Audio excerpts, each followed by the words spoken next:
So, it's your turn. Yep. Do you want to talk Yeah. about words? Play with words? So I'm kind of dabbling between two words. Good. Do you want to use them both? Sure. You can That learn. is relativity and expectation. Mm. And I think in a way they kind of relate to each other.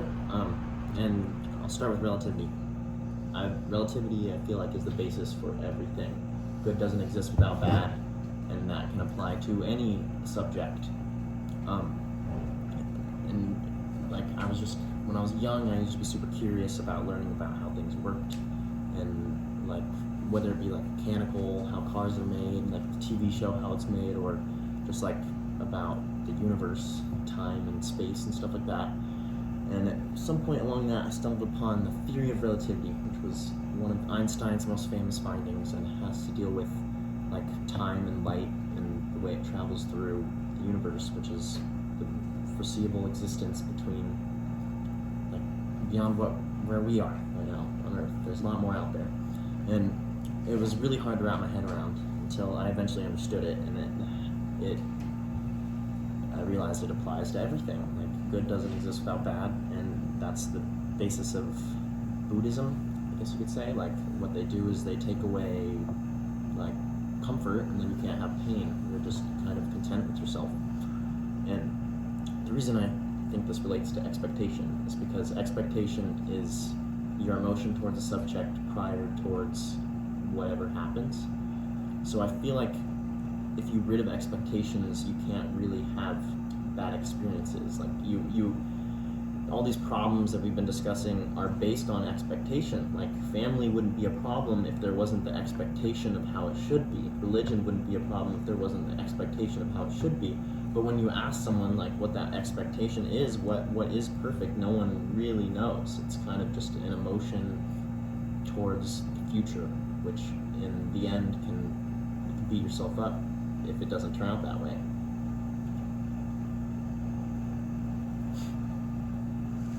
Like I really like school dances, for example. I don't like school dances. They're stupid. Everyone always thinks it's like, oh, you get to dress up, it'll be fun, and then you get there and it's like a bunch of people standing in a big room with loud music just staring at each other awkwardly for an hour and a half, and it's like, oh, well, we let up. Nobody dances. We were like, it took 2 weeks, and we're like, oh yeah, there's gonna be this dance, and it's like, this is it. Like, this is the reality. That was our expectation, and like the dance wouldn't be so bad if you weren't expecting it to be this huge gala. You know what I mean? So how would you change that expectation? I think you. How could you make a dance so that it's? Are you saying that? Are you an advocate of expectation, or are you trying to remove expectation? Remove expectation. That's what I thought. I feel like removing expectation will leave yourself at peace throughout anything you do. 100% agree with you. And so, like, so then how does it relate? Because I think your dance analogy is really good. How does that relate to that dance experience? How could you recreate a dance experience so you're eliminating the expectation, right? mm-hmm. What are you creating in extension? What is your intention to create? Being present. Like you probably like everyone probably did the same thing, walked in there and said, oh, this sucks. So then everybody just stands there. So then once changes. Once you're present, you're like, okay, you know what, the music's moving me, so I'm going to dance, as opposed to, you know, my expectation is that if I go dance, I'm the first person to dance, I'm going to be perceived, I'm like stupid. Right, I'm going to be perceived as that person, right? Yeah. Right, as opposed to once you remove the expectations. That's a great word too. Expectation. Like, both those words I think are really good, because you're right. I think that relative to anything, because you're using that, right? The theory of relativity, relative to anything, that if I expected you all to come with a certain agenda, right? Mm-hmm. And then it didn't pan out. Like, I expected you to be, come as a proper child, is what I'll say. Mm-hmm. And then you don't come, you're not minding your manners, you're cussing at me. It's like, oh my God, like, as opposed to the idea of removing your expectations, if I'm hearing you correctly, mm-hmm. It's like, okay, it opens you up for being present. It's interesting because you mentioned Buddhism too, right? So do you think that Buddhism is part of this ideology that you're talking about Well, right yeah, now? I mean, it's just an interesting concept because the basis of it is if you remove your comforts, then you won't have discomfort. I'm having a little time wrapping my mind around Okay, that. so how do you Like- have good? How do you have something exceed your, I'm going to use the word expectation. How do you make the dance good without having expectations? Because we don't want to make it bad, so how do we get to the exceeding my expectations but not having expectations? I have an answer to that. Go ahead. You're asking me. I want to hear him. I don't know. I feel like that is an expectation in itself.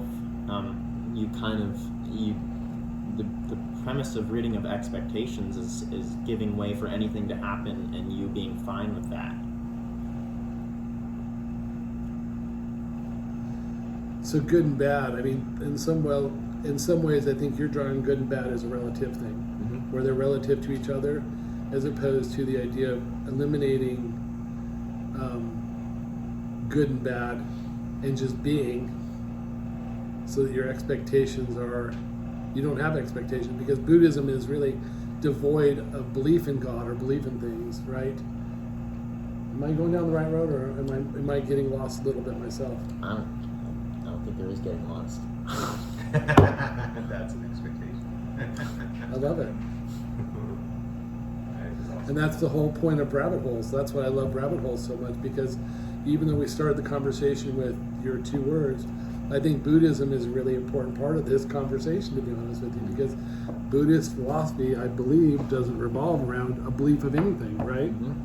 And so if you don't believe anything, And there could be anything. then anything exists. So Charlie, do you think happiness is important? Yeah. Ooh. But I think wait, that's this is I have- kind of a loaded question. So then, do you have to have sadness to have happiness? yes. Okay. Well, I mean, happiness wouldn't exist if you didn't know what it wasn't like to be happy. We just did this in my community health class. Yeah. Just talked about all of this stuff. So I'll ask you the question then. So since this is really taking some terms, I love it. Happiness, is that the desired goal for yourself? Do you pursue happiness? I Or would do have you- to say, I don't know if I could say. I think I think that happiness is an important thing. I think I lend value to like happiness is like I need it like I need food, right? And I don't know if I do, but I think of it that way.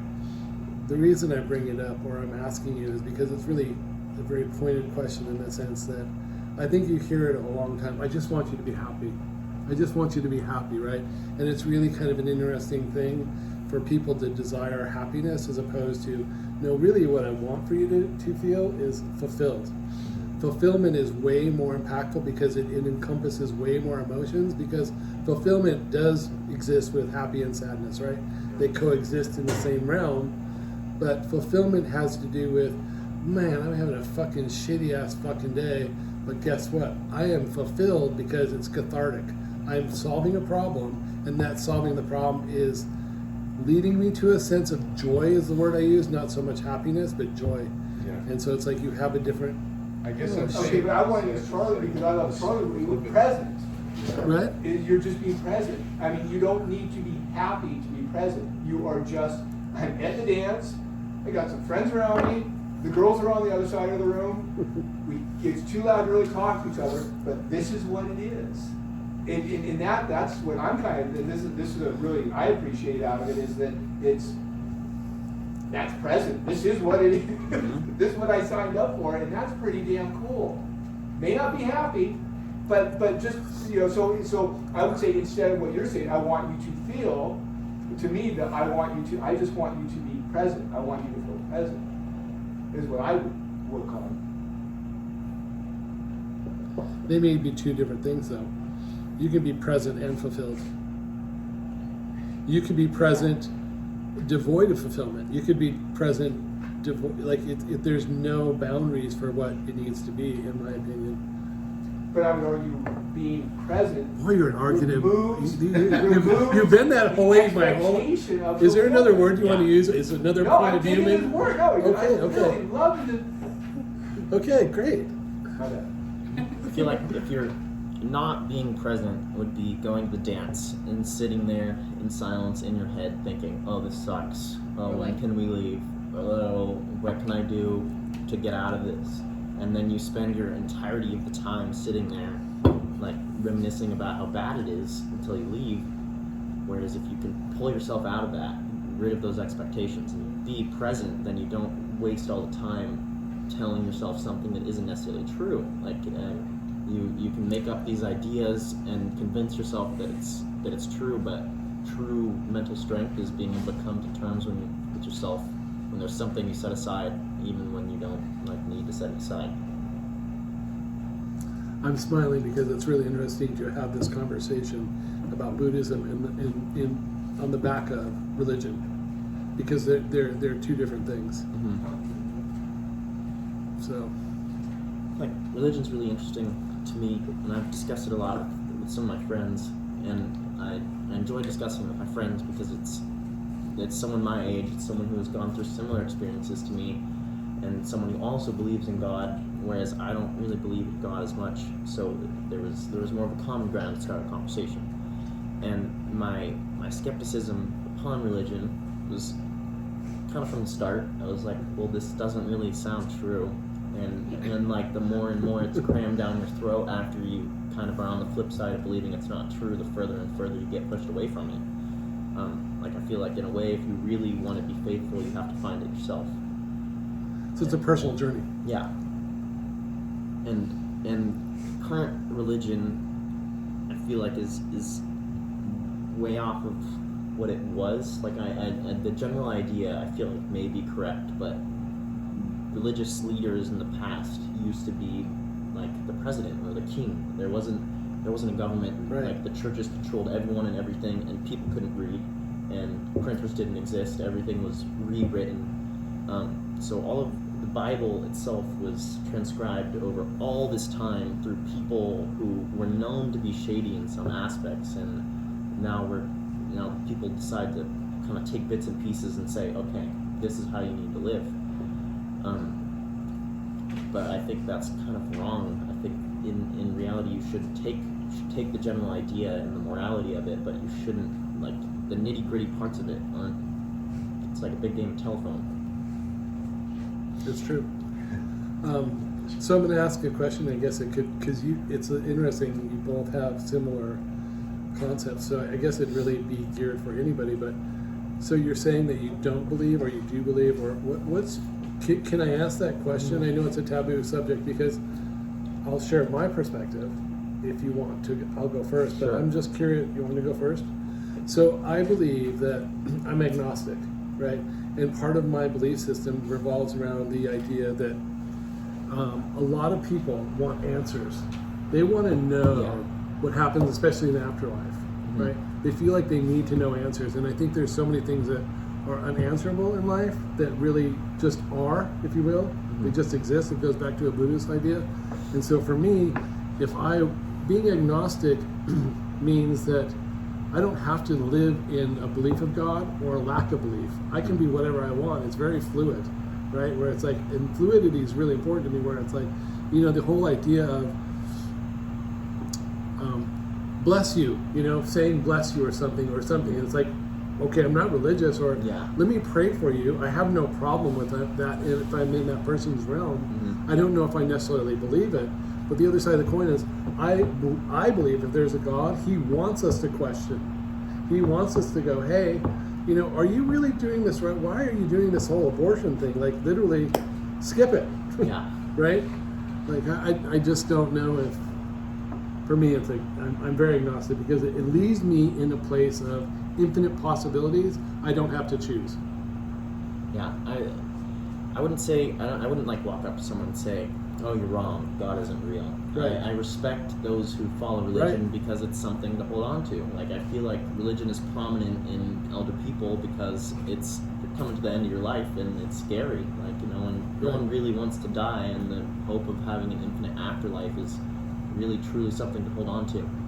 And aside from that, it's a community. Like even if you don't necessarily completely agree with the beliefs of your church, the people it surrounds you with give you like hope and something to do. And it's like people are appreciative of that and they need that. So then how do you, like, when you were just describing yourself, you're saying, are you, do you believe in God? Do you not believe in God? Are you, like, where do you fall on the scale? Or are you undecided? Kind of. That's funny, I never even thought about that. Are you, I'm undecided on this issue.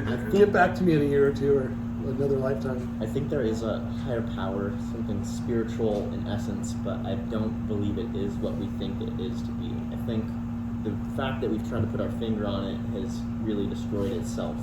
And like religion, there's some schemy parts of it nowadays with like mega churches and stuff like that, and specifically something called the prosperity gospel, which is like saying you give to God, God will give back to you, and then they say, okay, send me $2,000. Right.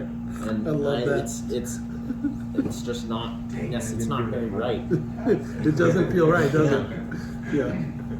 Still time. So, Exactly. so I have to like say, maybe we should let you write a word right now, because otherwise we could talk about this Yeah. till the end of time. Sure. Do you want to do your word now, or do you have any last thoughts that you want to make sure that I'm understanding? Yeah, I would say this. I'm in a really interesting position right now, growing up, because I've just kind of realized an age where I can have my own opinion. Like you're raised by your parents, whether they were good or bad. They're your parents, and on society's beliefs, they're right. They're who you should go to in safety. Like you need to listen to them. They'll set you straight. And all of those things. And I'm old enough now that I can realize my own opinion. And it's been confusing to like say, well, what if he isn't right? And I'm sure you could come to terms with yourself and say that sometimes you are wrong, but in the end, it's your purpose in a way is to raise me, and whatever you believe is going to be best for me is what you're going to do, even if that's not what I believe is best for me. And like feel like from both sides you kind of have to agree and have empathy, find kind of middle ground to even build off of an issue, because otherwise you're just so far apart that you kind of just meander at each other and don't go anywhere. Those are powerful words. How old are you, Charlie? 16.